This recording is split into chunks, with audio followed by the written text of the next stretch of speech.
débuté mon parcours par un diplôme d'ingénieur en automatique et informatique industrielle.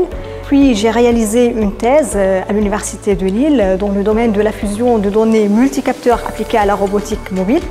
Actuellement, je suis maître de conf au laboratoire EDESIC. Je travaille sur la localisation des véhicules routiers autonomes avec étude d'intégrité de ces systèmes-là. Avec notre métier, ce qui me plaît le plus, c'est qu'on apprend tous les jours. C'est l'apprentissage sans arrêt. Donc on découvre tous les jours. Et de même, on est sur les pointes technologiques avec les nouveaux capteurs, les nouvelles machines et tout ça. Donc disons qu'on est dans un métier où c'est un peu difficile de s'ennuyer. Depuis que j'étais jeune, j'avais cet amour et cette passion pour tout ce qui est technologie, tout ce qui est électronique.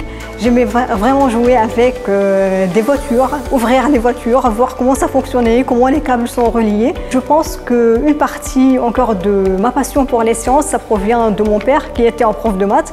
Donc il m'a guidé un peu vers ce chemin-là. Pour la recherche, depuis que j'étais jeune, j'avais un intérêt particulier pour les sciences. Donc après faire la recherche, c'était un peu automatique.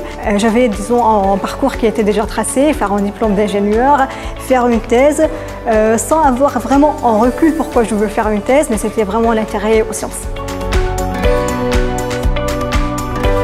Pour la place des femmes dans les sciences, disons que c'est la place évidente et normale de n'importe quelle femme qui a une passion, une vocation pour les sciences.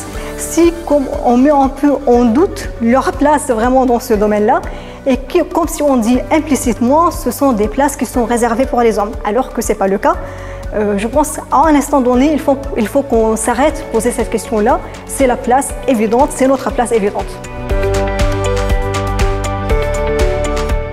Peut-être je tourne la question dans l'autre sens et j'ai envie de dire pourquoi il n'y a pas suffisamment de femmes dans ce domaine-là.